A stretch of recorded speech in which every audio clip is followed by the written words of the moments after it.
Cette vidéo vous est présentée par la boutique lilojeu.ca, un service personnalisé par une équipe de passionnés d'ici.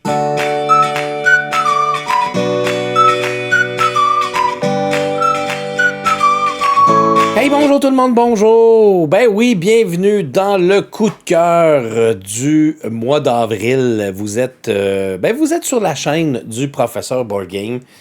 C'est moi, Martin Lafrenière de la Zone Jeux de société aujourd'hui, qui est là pour entamer cette magnifique brochette d'incroyables collaborateurs qui vont, dans probablement la prochaine demi-heure, vous dire quels sont leurs meilleurs jeux du dernier mois. Peut-être que c'est un nouveau jeu, peut-être que c'est un vieux jeu, mais mon petit doigt me dit peut-être que ça va être leur meilleur jeu du mois d'avril, ou peut-être que ça va plus être au mois de mai, mais moi j'ai eu la chance de l'avoir au mois d'avril.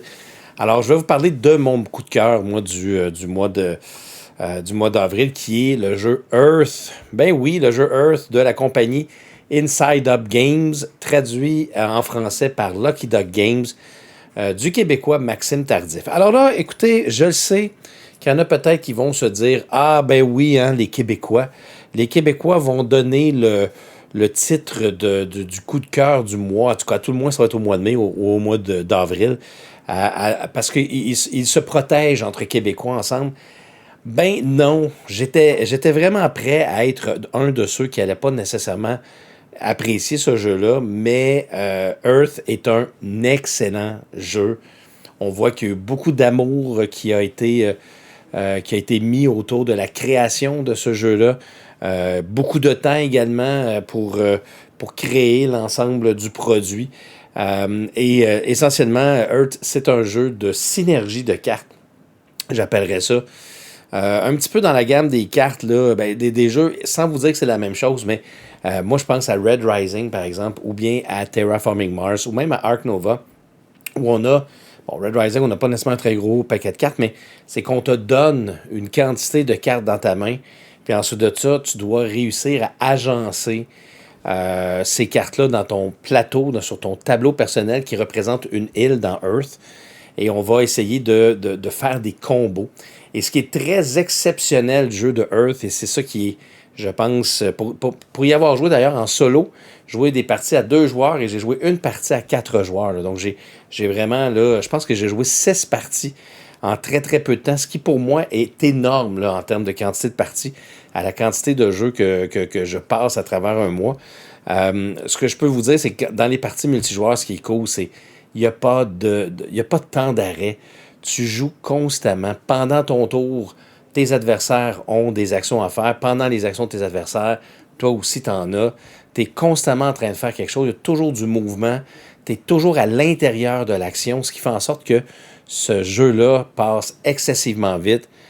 Il est très, très cool. Tout le concept de composter des cartes qui nous rapportent des points, mais on peut peut-être utiliser ce compost-là pour transformer notre compost en d'autres choses. Les cartes des différentes couleurs, des différents types. Oui, si vous avez la version française de Lucky Duck Games pour la première impression, vous allez avoir une petite erreur d'impression, mais c'est très minime et ça ne vous empêchera pas d'y jouer, mais pas du tout.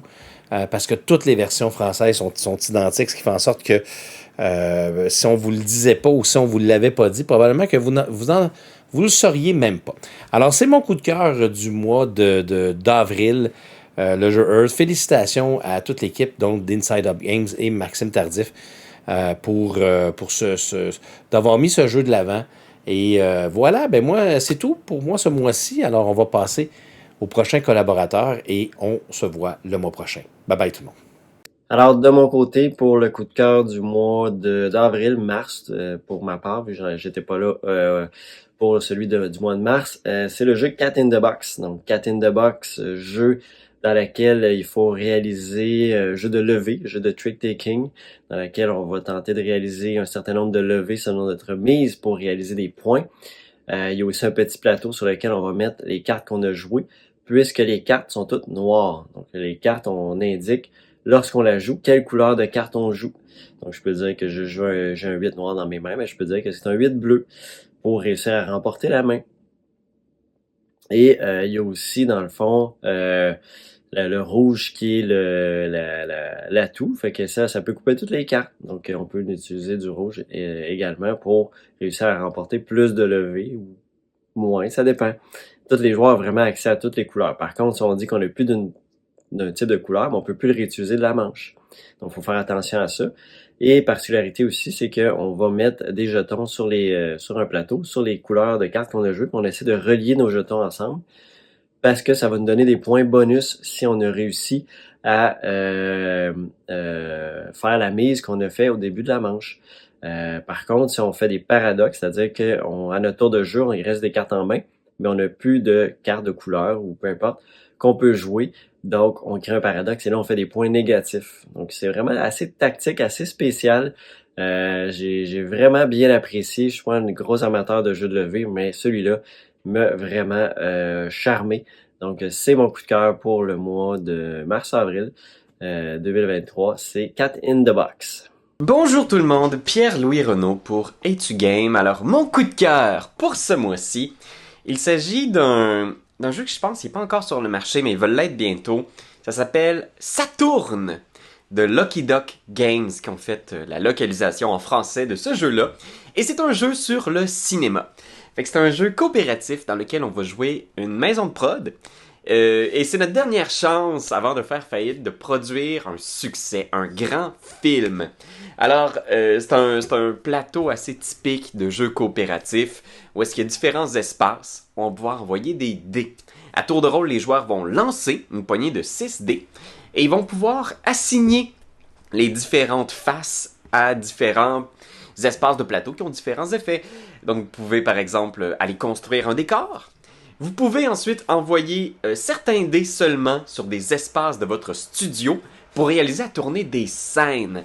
Et là, votre film va avoir un scénario qui va vous demander de produire des scènes de différents types pour faire plus de points, plus de qualité pour votre film. Et si vous parvenez à créer un bon film, à sortir de la zone passable, ben vous gagnez. Mais il y a aussi des crises qui vont s'accumuler tout au long de la production. Alors, les scénaristes vont faire une grève, il va y avoir des singes qui vont envahir le plateau, il y a une fanfare qui répète dans le studio à côté. Il faut gérer ces crises-là. Et si on arrive à zéro de budget, si on n'a plus d'argent, ou bien si on manque de temps, donc le temps va s'écouler autour de chaque joueur, ben on perd instantanément. Donc c'est vraiment une course contre la montre, où on passe notre temps à faire des compromis pour trouver plus d'argent, pour perdre un peu de qualité, mais tourner plus rapidement. C'est fait avec beaucoup, beaucoup d'amour. Donc si vous vous intéressez à ce métier-là, à la création de films, à la réalité des artisans du cinéma, ben vous allez capoter. Il y a plein de petits Easter eggs. C'est très, très, très drôle. On se prête beaucoup au roleplay parce qu'on peut faire une réunion de prod dans laquelle on a des cartes idées qu'on peut mettre en branle et on peut faire comme « Oh, j'ai une super bonne idée! Il faut faire une réunion de prod tout de suite! » Puis tu peux sortir une idée absurde, comme engager des singes pour faire le son ou whatever. C'est très très drôle. Nous, on a adoré ce jeu-là. On va faire d'ailleurs une partie intime sur la chaîne, donc c'est une partie complète du jeu. Vous pourrez venir voir de quoi il en retourne. Mais vraiment, non, non, super jeu coop pour les amateurs de cinéma. Puis là-dessus, je vous dis bye! Salut tout le monde, c'est Louis-Gabriel de l'Île aux Jeux. Alors, le temps est venu de vous présenter notre dernier coup de cœur. C'est un grand coup de cœur pour moi. C'est Inflexible Afrique du Nord, qui suit Inflexible Normandie, par le même duo David Thompson et Trevor Benjamin. Donc, Inflexible Afrique du Nord nous transporte cette fois, comme le nom l'indique, en Afrique du Nord. Le concept demeure. On va s'affronter à deux joueurs, en fait, un contre l'autre, pour prendre le contrôle de certains objectifs dans chacun des scénarios qui sont dans la boîte. Il y en a 11 dans celui-là. C'est un jeu que moi j'ai beaucoup adoré pour plusieurs raisons. Tout d'abord, pour un jeu expert, il est fluide, ça avance bien, ça roule bien. Des parties d'une heure, peut-être une heure et quart, là, quand on prend le temps. Les tours s'enchaînent rapidement, puis chaque action représente quelques minutes là, dans le contrôle de nos soldats. Donc, on va se déplacer, on va se cacher, on va tirer sur notre adversaire, mais tout ça se fait de façon très rapide. Donc, c'est vraiment, vraiment fluide. La prise d'initiative est très importante, puis on va nous obliger à sacrifier une carte dans nos 4 cartes de départ. Donc ça fait toute la différence entre être celui qui tire ou celui qui se fait tirer. C'est une des choses que j'ai beaucoup aimées.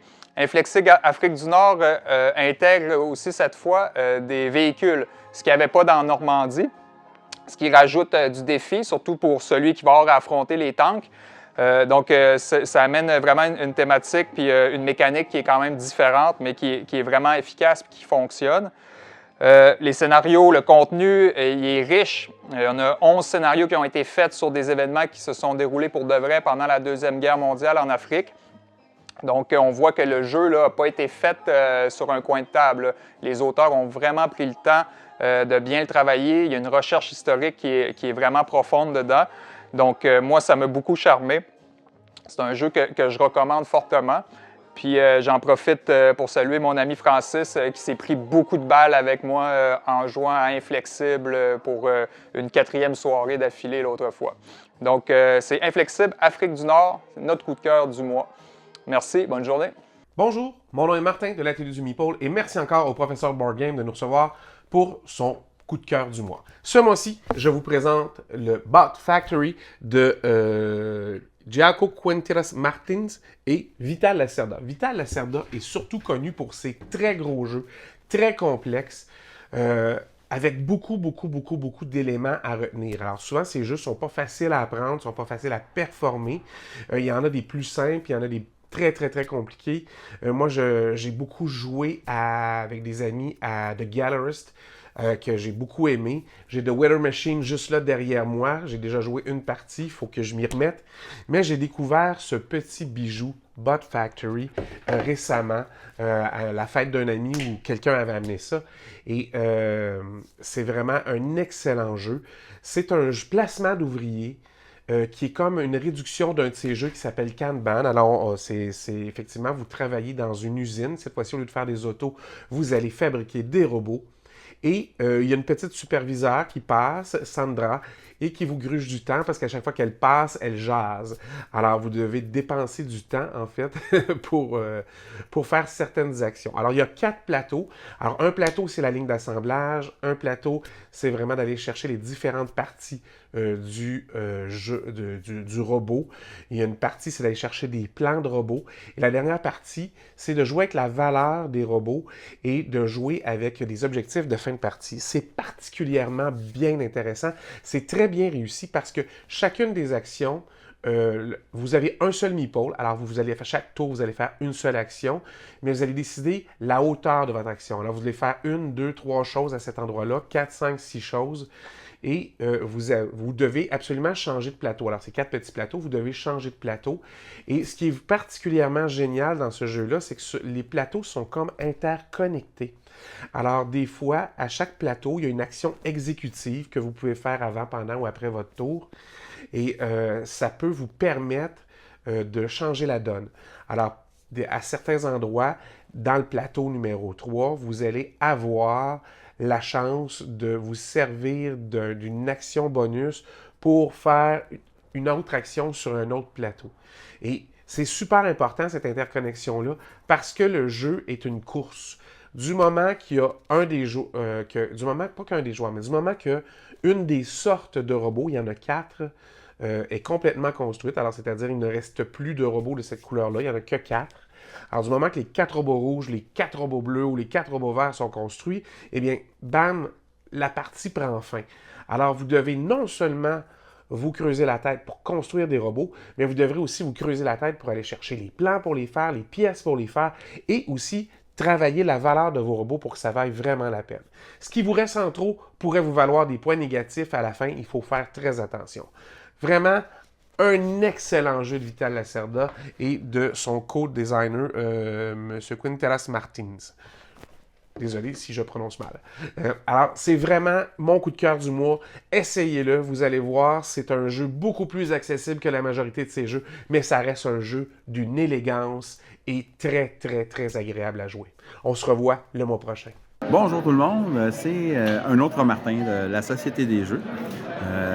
Je suis présentement au Saguenay pour le Game Over Game Over Show, Game Over Saguenay. Une grosse convention de jeux et de jeux vidéo. Et j'ai décidé de faire ma vidéo pour mon coup de cœur du mois d'avril. Merci à David de l'invitation. Et au mois d'avril, j'ai joué à 94 jeux. C'est un très gros mois. Le mois d'avril, c'est toujours un gros mois avec le Jab qui est là toutes les années. Ça me permet de jouer à beaucoup de jeux. Pas beaucoup dormir, mais jouer à beaucoup de jeux. Qui est assez très plaisant de rencontrer plein de monde et de bien s'amuser. Et mon coup de cœur pour le mois d'avril, c'est Le secret de mon père. Tous nos parents ont des secrets cachés. Et dans le secret de mon père, on hérite d'un domaine et on découvre que notre père a fait des choses étranges et on commence à faire un peu comme lui. Et sur 3 générations, on commence à créer des créatures et il se passe plein de choses. Et le jeu est évolutif, il change tout le temps. Et on va générer... c'est un placement d'ouvriers dans lequel on va générer des ressources pour produire des créatures hors du commun. Et qu'est-ce que j'aime du jeu, c'est vraiment l'histoire qui est contée, qui peut évoluer par rapport à nos choix. C'est-à-dire, on est dans un village, il va arriver une situation, la génération d'après, ben, le village va évoluer, puis il va y avoir des changements dans ce village-là. Autant que ça se peut, le forgeron soit plus là, le boucher soit plus là, ou l'église soit brûlée. Il va arriver un incident, puis nos choix vont interférer sur le futur. C'est vraiment extraordinaire comme histoire. Je pense que c'est un des meilleurs storytellers que j'ai vu pour l'instant. Et les composantes du jeu sont magnifiques.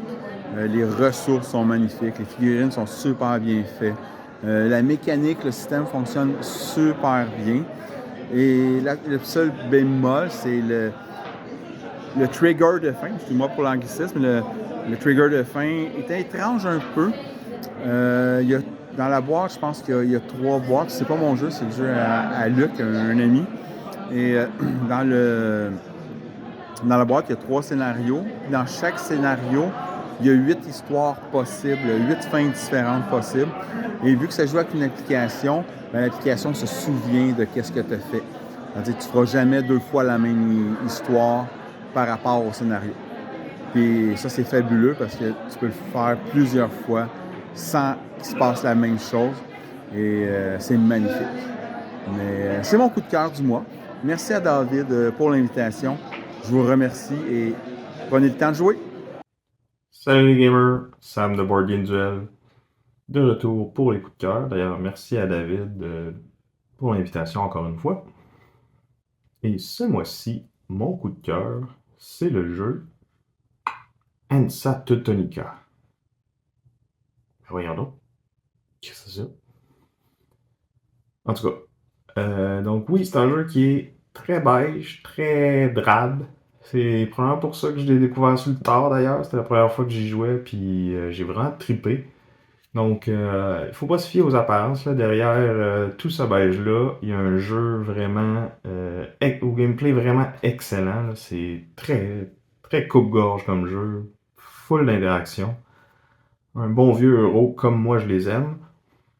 Donc, thématiquement, on est des marchands dans l'Allemagne médiévale, puis on va essayer de connecter différentes villes pour aller marquer des points, puis améliorer notre tableau d'action dans le fond. Puis la particularité, c'est qu'à notre tour, on va comme placer des pions sur les routes qui relient les différentes villes, mais souvent, on ne pourra pas faire une connexion en un seul tour. Fait qu'on va comme se lancer dans quelque chose, mais on ne pourra pas le compléter. Puis là, les autres joueurs vont avoir intérêt à venir nous bloquer sur cette route-là, parce qu'après ça, nous, ça va nous coûter plus cher si on veut finir notre route, de bumper le joueur qui est dans notre chemin, dans le fond. Puis ce joueur-là va comme pouvoir replacer les pions qu'on y bump, puis en plus, ils vont en recevoir d'autres. Fait que on a vraiment intérêt à faire des coups chiens puis à aller bloquer les autres, puis ça fait que d'une partie à l'autre, c'est vraiment pas pareil parce que Tu sais, oui, on peut avoir une stratégie, mais c'est sûr que nos adversaires vont venir nous mettre des bâtons dans les roues. Fait qu'à chaque fois, ça va nous donner une partie différente, là. La soirée que je l'ai joué, on a joué 2 parties back-à-back parce que tout le monde a trippé. Puis, tu sais, les 2 parties ont vraiment pas été pareilles, même si c'était tous les mêmes joueurs. Donc voilà, ne vous laissez pas tromper par son look vieillot. C'est vraiment un excellent jeu. Faites pas comme moi, passez pas à côté. Hansa Teutonica. À la prochaine! Bonjour à tous, c'est Antoine de Balado Ludique pour le coup de cœur du mois d'avril. Un mois extrêmement occupé avec les fameux jabs, des belles rencontres, du bon temps et plus d'une vingtaine de nouveaux jeux essayés pour ma part. Mais celui qui est ressorti du lot en est un qui a été apporté par mon ami Pierre, alias PPP7, alias Zendor, et j'ai nommé World Exchangers.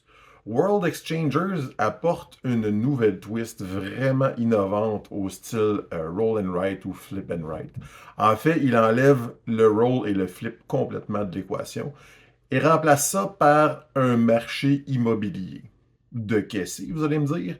Eh bien, dans World Exchangers, les joueurs possèdent des villes et doivent à leur tour soit vendre une ville en leur possession ou encore acheter une ville du marché public. Quand ils vendent ou achètent, ça va venir modifier leur argent en banque, qui est représenté par un petit graphique. Donc, on trace une ligne d'un montant à l'autre, et on va passer à travers certains symboles avec notre ligne. Le but, ça va être d'accumuler ces symboles-là pour augmenter la valeur de nos villes qu'on va avoir en notre possession en fin de partie. La beauté du marché, c'est que quand tu vends une ville, elle retourne dans le marché public. Donc, un autre joueur va pouvoir la racheter ou toi-même, tu peux la racheter plus tard dans la partie. Le marché est donc vraiment changeant et les joueurs doivent adapter leur stratégie en cours de partie. Chaque ville va se vendre plus cher aussi quand elle est vendue en fait à certains tours bien précis. C'est écrit dans le bas de la carte. Et il y a même certains tours où tu vas avoir un gros bonus très puissant. Donc, tu vas aller chercher les 4 symboles qui sont autour de ton point sur ton graphique. Donc, il y a vraiment une question de timing très importante sur les ventes. Il y a aussi d'autres façons de faire des points comme la réputation, qui est une track qui va fluctuer au cours de la partie. C'est une question de majorité en fin de partie entre les joueurs. Par contre, on peut toujours dépenser des points de réputation pour utiliser notre habilité spéciale. Elle est différente d'un joueur à l'autre, donc il y a une certaine asymétrie, une rejouabilité vraiment intéressante à ce niveau-là. Donc, il y a un petit sacrifice calculé aussi. Donc, est-ce que tu veux les points par réputation? Est-ce que tu veux le bénéfice des actions? Ça, c'est ton choix. Il y a aussi 2 objectifs publics qui vont être déclenchés, un à la mi-partie et l'autre en fin de partie.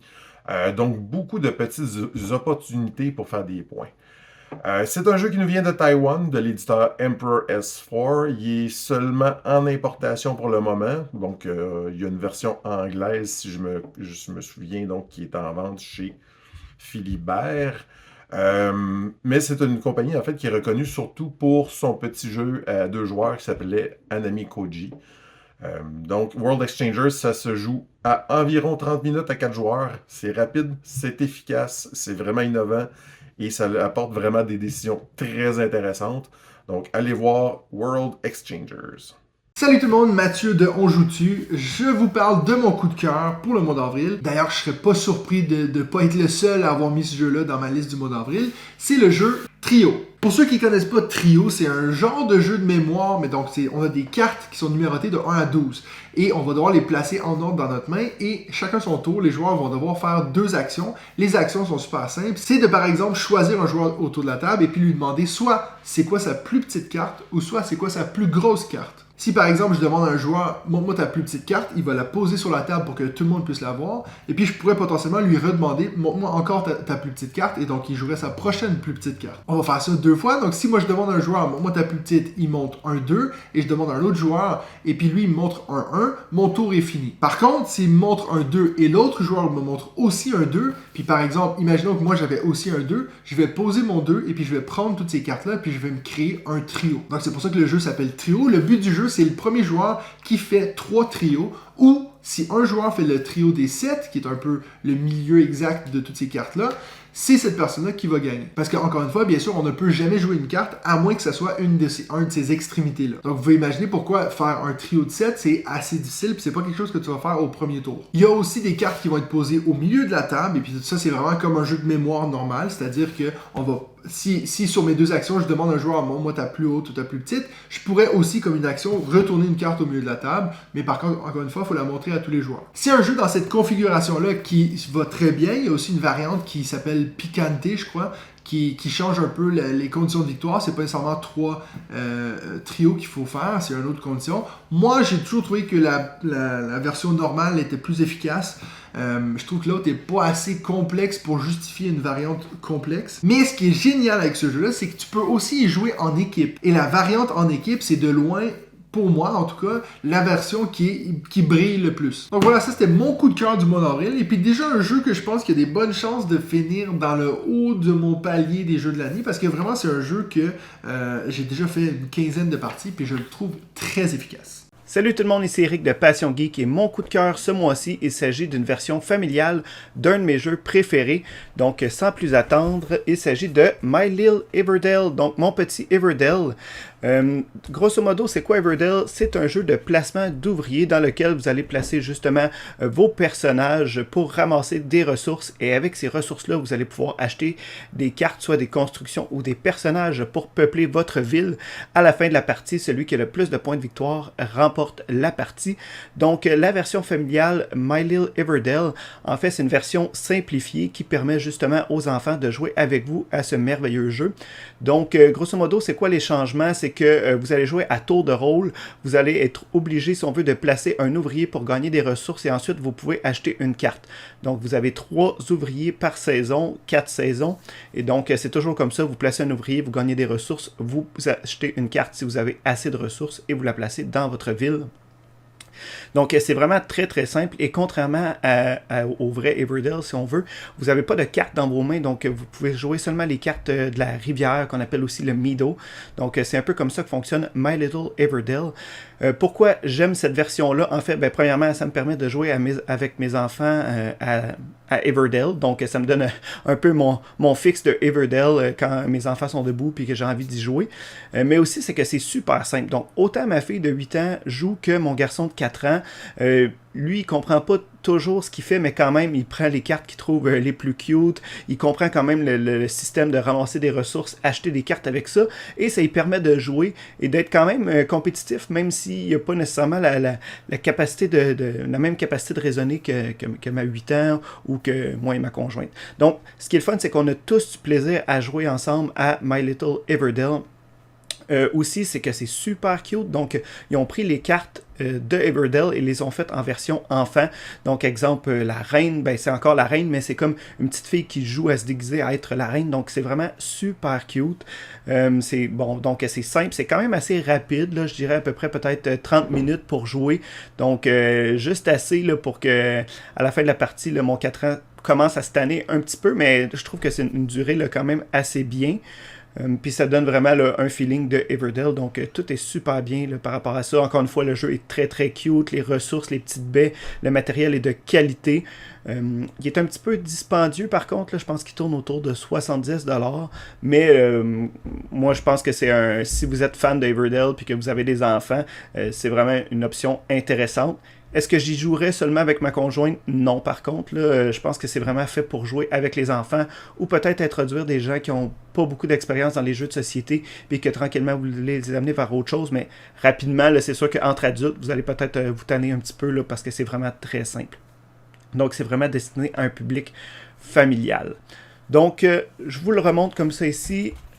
My Little Everdell, regardez ça comme c'est beau, encore une fois, le visuel, c'est très très magnifique. Un excellent jeu que je vous suggère de vous procurer là, pour jouer en famille. Donc c'était mon coup de cœur ce mois-ci. Sur ce, je vous dis merci, on se revoit bientôt. Salut! Bonjour les gamers, mon nom est Pierre-Marc, vous m'avez peut-être déjà vu sur la chaîne du Professeur Board Game ou l'ancienne chaîne du Randolph. Merci à Aéroprof pour l'invitation. J'ai joué à 26 jeux différents durant le mois d'avril 2023, dont 7 nouveaux, bien que j'ai beaucoup aimé Marrakech, Cat in the Box, Mosaïque. mon coup de cœur revient à Darwin's Journey, le nouveau jeu de Simone Luciani qui est un euro de 1 à 4 joueurs par l'éditeur Thundergriff Games qui, de difficulté moyenne à élevée, nous met dans les traces de Charles Darwin et des découvertes qu'il a faites sur les îles Galapagos qui ont mené à la théorie de l'évolution. Dans ce jeu de placement d'ouvriers-là, on va tenter de faire des combos à travers les différentes sections du plateau, tout en élargissant les disciplines de tes ouvriers qui sont représentés par des petits sauts.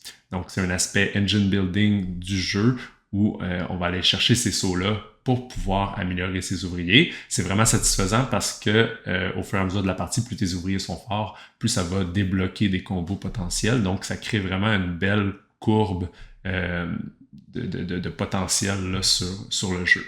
En plus de ça, il y a beaucoup d'interactions pour ce genre de jeu euro-là. Par exemple, une fois que une section est occupée par quelqu'un, tous les autres joueurs qui vont vouloir aller dans cette section-là vont devoir payer 2 pièces d'or. L'argent est très serré, donc chaque pièce d'or compte. Donc ça crée déjà une tension dès le début de la partie, puisque c'est un peu une course à aller dans les différentes sections. En plus de ça, il y a une course à aller faire la découverte des différentes espèces qui sont sur les îles pour pouvoir les envoyer au musée avant les autres joueurs. Quand on explore sur ces îles-là, en plus, on bloque l'espace où on est quand on avance. Donc, les autres joueurs doivent passer par-dessus en mode saute-mouton ou attendre qu'on se tasse pour pouvoir aller prendre les bonus qu'il y a ou aller installer des tentes dans les différents campements. Puis, il y a maximum 2 places de tentes dans ces campements-là. Donc, encore une fois, beaucoup d'interactions à ce niveau-là. Et la façon qu'on améliore nos ouvriers, c'est ces sauts-là. Puis il y a des sauts qui sont gratuits ou qui coûtent 1 pièce, 2 pièces, 3 pièces. Donc, plus les joueurs y vont rapidement, après ça, les autres qui tardent à y aller vont devoir payer plus cher. Donc, vu que l'argent est serré, encore une fois, ça crée beaucoup de tension. Bref, c'est un excellent mélange de mécaniques qui file pas multisolitaire puis qui donne des tours très satisfaisants. Et en plus, la production, elle est très belle. Donc, merci et je passe au prochain. Allô mes petits crustacés, c'est Vince. Merci à Dave de m'accueillir dans ce coup de cœur. Et oui, je t'écouterai un petit peu tout croche, mais il fallait vraiment que je vous parle de mon coup de cœur de ce mois-ci. Ça fait un petit peu avec les nouvelles ludiques. Il s'agit d'un jeu qui nous provient d'un auteur qui vient tout juste de décéder, Monsieur Klaus Teuber, auteur de Catan. Évidemment, le jeu que je vous présenterai, ce n'est pas Catan, mais bien son jeu que je préfère là, sans équivoque, il s'agit de Low Earth. Maintenant, si vous remarquez, il y a une réimplémentation du nom de domaine. Allez pas avec celle-là. Il coupe des mécaniques là qui devraient pas. Low Earth, c'est le choix par excellence. C'est vraiment, vraiment solide. C'est un jeu de contrôle de territoire où on va en fait essayer de clore certains territoires et par le fait même faire des points et on va pousser notre territoire pour être capable d'aller accumuler le plus de points possible, augmenter la superficie de notre territoire. Évidemment, il va falloir qu'on pousse sur les autres joueurs. Donc là vient le nerf de la guerre. Qui, où, quoi, comment et pourquoi. Mais surtout, une mécanique qui n'est pas présente dans aucun autre jeu. C'est celle de la sélection d'actions avec les cartes juste ici. En fait, les cartes vont présenter 3 différentes actions qui sont disponibles à tous les joueurs. Et ces cartes-là, en tant que telles, vont nous permettre de faire différentes actions. L'enjeu, c'est que à tour de rôle, les joueurs vont décider s'ils font l'action verte, jaune ou bleue. Et si 2 joueurs choisissent la même action, eh bien, ils devront s'obstiner, négocier pour faire cette action-là. Donc, on va devoir donner un montant à l'autre joueur ou ce joueur-là nous donner un montant. Il n'y a pas manière de faire moitié-moitié. C'est soit je te donne de l'argent, je fais l'action ou vice-versa.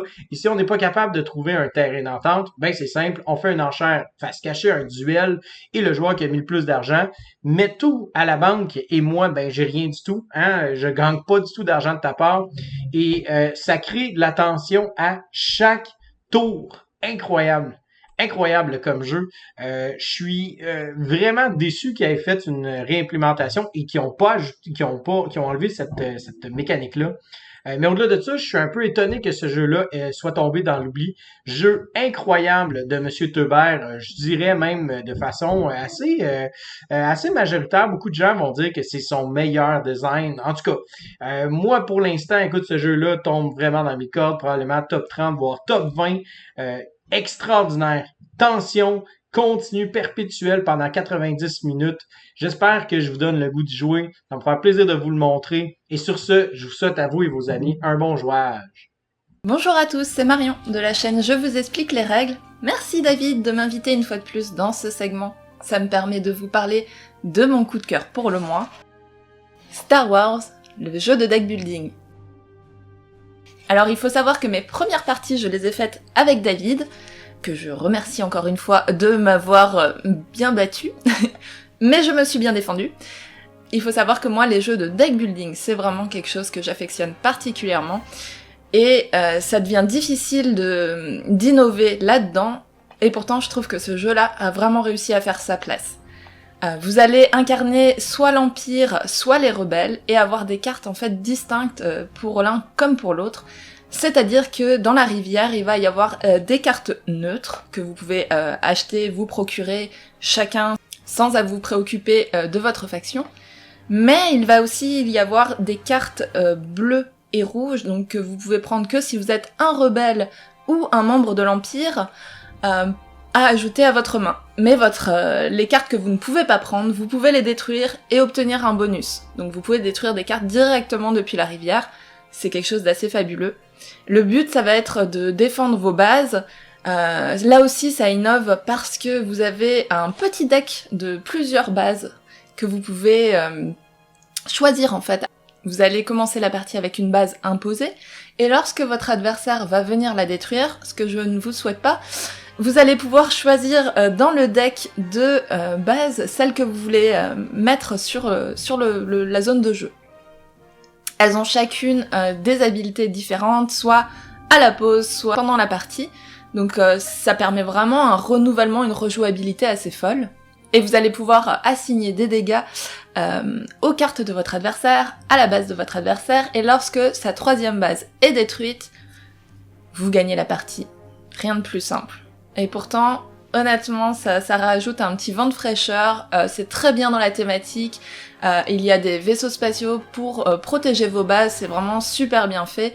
J'ai adoré mon expérience, malgré la défaite cuisante que j'ai subie. Je vous conseille vraiment d'essayer Star Wars Deck Building. Ça rajoute un petit quelque chose au jeu de deck building, donc n'hésitez pas vraiment à l'essayer. Bonjour chers amis joueurs, bienvenue à ce petit segment coup de cœur où je te présente mon coup de cœur du mois dernier, un jeu qui littéralement me fait de l'ombre, Frosthaven. Fait que Frosthaven, c'est la suite de Gloomhaven, je n'ai pas besoin de t'en parler une éternité. C'est un énorme jeu de type Dungeon Crawl, coopératif, avec une source euro où les joueurs vont traverser maintes épreuves et maints scénarios. Dans l'histoire de protéger l'avant-poste de Frosthaven, qui est une ville bien au nord de Gloomhaven. Fait qu'on est dans le même univers, on a un paquet de races différentes et on a les mêmes concepts de base. C'est-à-dire qu'à travers les scénarios, on va débloquer des nouvelles classes, on va avoir des enveloppes secrètes, on va dépuncher des trucs de différents plateaux pour débloquer des nouveaux scénarios, des collants qu'on va aller coller un peu partout. C'est un jeu extrêmement ambitieux. Je ferai une petite parenthèse pour dire qu'il y a certains points qui m'irritent dans le jeu et je le trouve un petit peu moins bon que Gloomhaven, mais un petit peu moins bon que Gloomhaven, ça veut quand même dire un jeu extraordinaire parce que Gloomhaven il était dans mon top 100, très bien placé dans le top 25 je pense. C'est donc un jeu que j'aimais énormément, c'est un 10 sur 10. Frosthaven c'est pas nécessairement un 10 pour moi. J'étais encore au début, puis quand je dis au début, c'était autour d'environ 25 parties de jouer. Quand même bien avancé, fait qu'une énorme campagne coopérative avec plein de rebondissements. Beaucoup de choses intéressantes au niveau de la façon dont les scénarios sont développés. Des classes extrêmement intéressantes à jouer. On se garde en tête que c'est des classes qui sont plus complexes que ce que Gloomhaven nous proposait. Donc voilà, fait qu'un très beau coup de cœur encore une fois pour moi. Un gros jeu qui fait de l'ombre partout où il passe. Frosthaven. Bonjour les fans de la chaîne Professeur Board Game et particulièrement des vidéos coup de cœur. C'est moi, Miguel Piette, Migmeister, qui représente le Patreon du professeur pour ce mois-ci. J'ai eu la chance d'aller au Jab en avril 2023 et j'ai pu essayer une quantité assez intéressante de jeux et de nouveautés et je vous présente mon coup de cœur.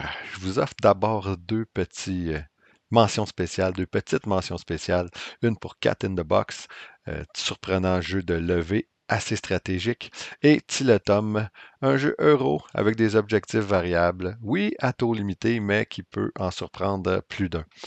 Par contre, mon coup de cœur du mois fut l'événement spectaculaire, oui je dis spectaculaire, un jeu que je veux jouer depuis des années, un jeu qui a été publié pour la première fois en 1991, Republic of Rome. Dans Republic of Rome, pour gagner, ben, tout d'abord, il faut résister aux différents événements que la partie va nous lancer. Et sinon, il faut obtenir 35 points d'influence au niveau du Sénat. Et finalement, la troisième façon de gagner est de prendre les armées et de marcher sur Rome pour prendre le contrôle de la ville. Une partie spectaculaire qui aurait dû durer entre 4 et 5 heures, qui en a duré 9 avec toutes les pauses qu'on a prises dans la journée, mais franchement que je n'oublierai jamais.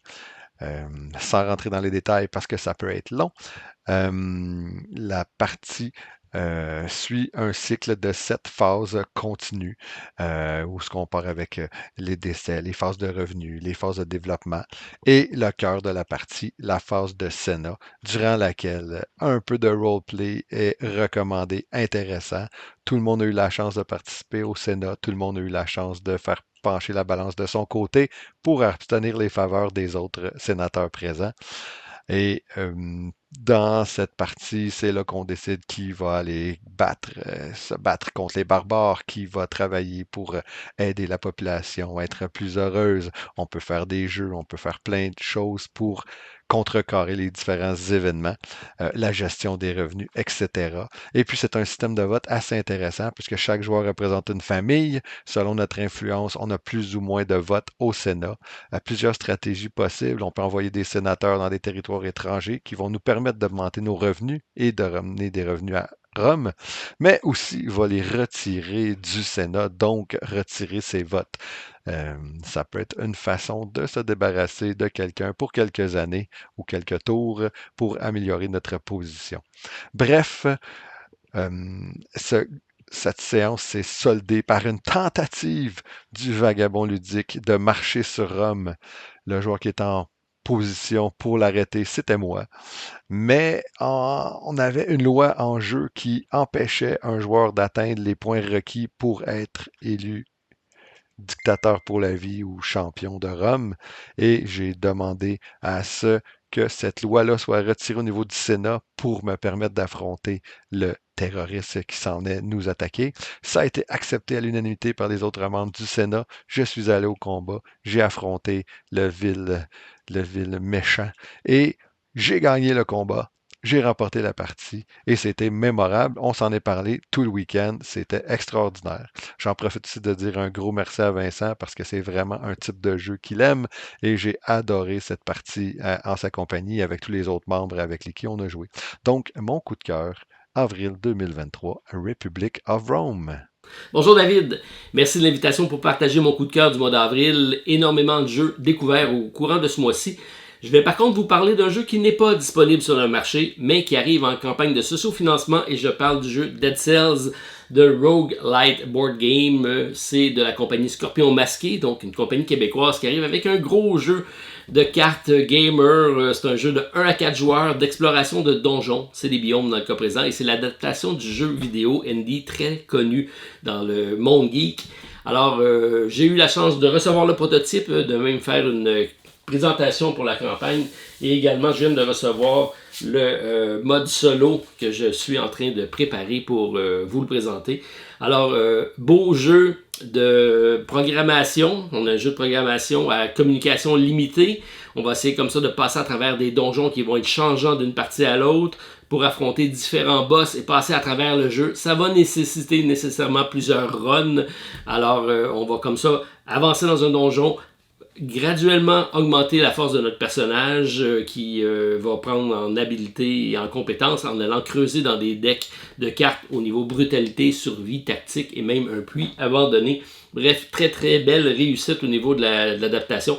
Et c'est quand même des auteurs très connus parce qu'on parle de Antoine Bauza, Corentin Lebrat, Ludovic Maublanc et Théo Rivière qui sont à la tête du projet. Donc ça promet. Alors si ça vous intéresse, le lien sera disponible pour la campagne de socio-financement. Et sur ce, je passe la parole à David qui va nous présenter son coup de cœur. Bye tout le monde. Salut les gamers, pour mon coup de cœur du mois d'avril 2023, j'y vais avec l'excellent jeu Darwin's Journey, un jeu de placement d'ouvriers assez original dans lequel on va personnaliser nos ouvriers en cours de partie en leur achetant des diplômes qui vont les spécialiser dans les différents champs d'expertise qui vont leur permettre d'avoir accès à des actions qui sont plus fortes sur le plateau principal. C'est un jeu où on accompagne Charles Darwin dans son expédition des îles Galérapagos, une espèce de grosse salade de points euros. On va essayer de faire des points en avançant sur les pistes îles avec nos explorateurs, d'avancer avec notre bateau sur la piste de navigation. On va envoyer des correspondances aussi scientifiques. On va acheter des nouveaux sauts pour nos ouvriers pour les rendre plus forts, pour leur permettre d'avoir accès à des meilleures actions. On va aussi déverrouiller des nouvelles actions sur le plateau avec les actions de lunettes. Donc, une belle progression au niveau du plateau qui se développe en cours de partie, puis au niveau de ce que nos ouvriers réussissent à accomplir. On a aussi des opportunités de combos et de chaînage qu'on peut faire en progressant sur les différentes pistes, en timant aussi certaines actions, certains bonus. À chaque fois qu'on place des choses, qu'on va enlever des choses de notre plateau, on va aussi pouvoir gagner différents bonus. Donc bref, super stimulant comme jeu, une superbe production encore une fois pour un projet Kickstarter. On l'a attendu quand même plusieurs années, mais ça valait la peine. Donc c'est vraiment une très très belle découverte. Si vous êtes des fans de jeux de placement d'ouvriers, je vous conseille fortement d'essayer Darwin's Journey qui devrait arriver au cours des prochaines semaines ou prochains mois dans sa version boutique. Et voilà, c'est tout pour aujourd'hui. Oh, c'est vrai, on est lundi. On va donc vous donner une question du jour pour participer à notre concours du lundi pour le mois de mai 2023. La question du jour est très simple. Quel est votre jeu coup de cœur du mois d'avril 2023? Vous nous laissez ça en commentaire YouTube sous la vidéo pour enregistrer votre participation. Donc, bonne chance à tous pour le concours. Et encore une fois, un gros merci à tous mes collaborateurs et collaboratrices qui ont accepté de faire le segment coup de cœur encore une fois ce mois-ci et qui ont partagé leur sélection avec vous. Donc, on se revoit le mois prochain pour un autre segment coup de cœur. Et d'ici ce temps-là, on vous souhaite une excellente fin de journée et continuez de gamer.